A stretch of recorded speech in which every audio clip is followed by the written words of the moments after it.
Hi ನಮಸ್ಕಾರ ಎಲ್ಲರಿಗೂ welcome back to my cooking channel. ನಾನಿವತ್ತು ಶೀತ ನೆಗಡಿ ಹಾಗೆಯೇ ದೇಹದ ನೋವಿಗೆ ಹಾಗೆ ರೋಗ ನಿರೋಧಕ ಶಕ್ತಿಯನ್ನು ಹೆಚ್ಚತಕ್ಕಂಥ ಬೆಳ್ಳುಳ್ಳಿ ಹಾಲನ್ನು ಹೇಗೆ ಮಾಡೋದು ಅಂತ ನೋಡೋಣ. ಇಲ್ಲಿ ನಾನು ದಪ್ಪ ಹಾಲು ತಗೊಂಡಿಲ್ಲ, ಒಂದೇ ಗ್ಲಾಸು ಹಾಲಿಗೆ 2 ಗ್ಲಾಸ್ ನೀರನ್ನು ಹಾಕ್ಕೊಂಡಿದ್ದೀನಿ. ನೀವು 3 ಗ್ಲಾಸ್ ನೀರು ಕೂಡ ಹಾಕ್ಕೊಳ್ಬೋದು. ಹಾಗೆಯೇ ಇದಕ್ಕೆ ಅರ್ಧ ಟೀ ಸ್ಪೂನು ಅರಿಶಿನ ಪುಡಿ ಹಾಕಿದ್ದೀನಿ, 1 ಟೇಬಲ್ ಸ್ಪೂನು ಬೆಳ್ಳುಳ್ಳಿಯನ್ನು ಜಜ್ಜಿ ಹಾಕ್ಕೊಳ್ಬೇಕಾಗತ್ತೆ. ಹಾಗೆ 1 ಟೀ ಸ್ಪೂನು ಕಾಳುಮೆಣಸಿನ ಪುಡಿ ಹಾಕ್ಕೊಂಡಿದ್ದೀನಿ, ಅರ್ಧ ಟೀ ಸ್ಪೂನ್ ಕಾಳುಮೆಣಸಿನ ಪುಡಿ ಕೂಡ ಹಾಕ್ಕೊಳ್ಬೋದು.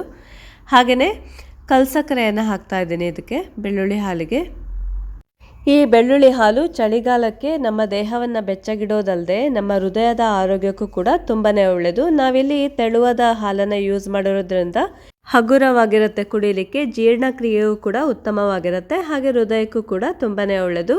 ಈ ಬೆಳ್ಳುಳ್ಳಿಯಲ್ಲಿ ಇರ್ತಕ್ಕಂಥ ಅಲಿಸಿನ್ ಎಂಬ ಅಂಶ ರಕ್ತ ಹೆಪ್ಪುಗಟ್ಟುವಿಕೆಯನ್ನು ಕೂಡ ಕಡಿಮೆ ಮಾಡುತ್ತೆ, ಹಾಗೆಯೇ ರಕ್ತ ಸಂಚಾರವನ್ನು ಕೂಡ ಸುಧಾರಿಸುತ್ತೆ, ಹೃದಯದ ರಕ್ತನಾಳಗಳನ್ನು ಕೂಡ ಸ್ವಚ್ಛವಾಗಿಡುತ್ತೆ ಅಂತಲೇ ಹೇಳ್ಬೋದು.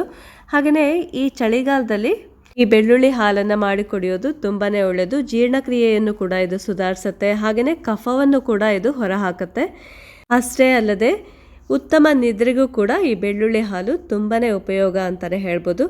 ಈ ಬೆಳ್ಳುಳ್ಳಿ ಹಾಲಿಗೆ ನೀವು ಸಕ್ಕರೆಯನ್ನು ಕೂಡ ಹಾಕದೇನೂ ಮಾಡಿಕೊಂಡು ಕುಡಿಬೋದು.